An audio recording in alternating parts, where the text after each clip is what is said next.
Well, hey there, Sharon Horne-Ellstrom here. Welcome to day 2460 of What You Have to Now, documenting the journey originally as it came online from the brick and mortar corporate world of business, decades there, and then following my divorce, I'm like, okay, what do I want to do now? Because I didn't want to just stop doing anything.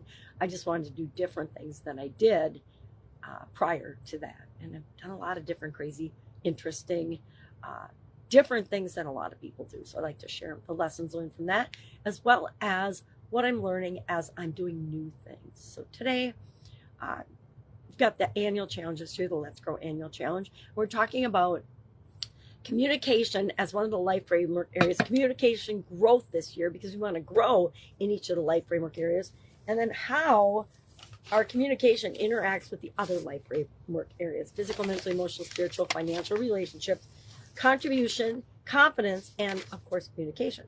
Well, I like to share this graphic whenever I'm discussing this topic with somebody because it illustrates that every area and aspect of our life is impacted and totally intertwined with every other area and aspect of our life. So to think we can separate out a little piece of us and only pay attention to that one piece, we can do it for a short term, but for the long term, it is at our peril. I learned that in a very big way in 2010 when I had a sudden cardiac arrest, because I was focusing on my business and my family, business, family. That's all I had time for, which meant sleep, mental well-being, physical well-being, health, went by the wayside. And I got away with it for several years.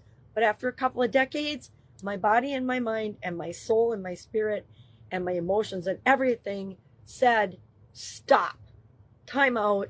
We need a reset. And so I had a sudden cardiac arrest, checked out, frozen and in a coma for a little over a week, and then went through cardiac rehab and then had eye surgery, just all kinds of stuff in the next year, and realized that if I didn't change my life dramatically, I wasn't going to be here to raise my kids the rest of the way, to see them raise their kids, or to do anything. So I endeavored and went on a journey for massive lifestyle changes. I'm definitely, I'm the same person, the same core values and things, but definitely the way I show up in the world, the things I choose to do and the things I choose just to not participate in anymore are very, very different than, when I was in my 20s, 30s, and 40s. And, the 50-year-old half-century wake-up call of a sudden death experience does a lot of things to change you. And I think people that have been through that experience know exactly what I'm talking about.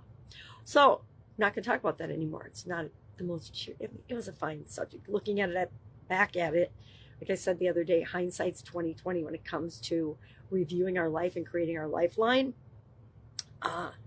And we actually have the distance and the maturity to realize, oh my God, that seemed like it was the end of the world at the time.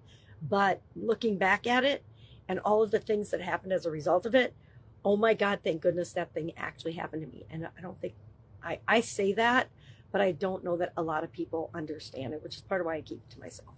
All right, for Supersize Your Business, I was going to be done at 70 fundamental supersized business strategies, but I was looking through my list and my little choppy notes of brainstorming what I wanted to talk about.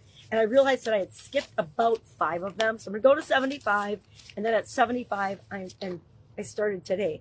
I want to ask people, what are your 5 most important business strategies right now that you use and you wouldn't let go of them no matter what? I'm going to ask that question and then compile those answers and then see what people come up with, because I know what my 5 most important ones are, but I want to know what they are for other people, for the people that I'm here to serve. And then I might offer to do a course or teach those for free, the 5 most important ones, so that other people can start off with a strong foundation as they're building and growing and supersizing their business, or can add those to their business to make it stronger and easier to grow and scale. All right, if I can help you in any way, hit me up. You'll get gravelly voice me, but I'm around. If you got a question that's been burning a hole in your life and you want to just get on with it once and for all, go ahead and reach out. All right, have a great day, and I will, of course, be with you tomorrow.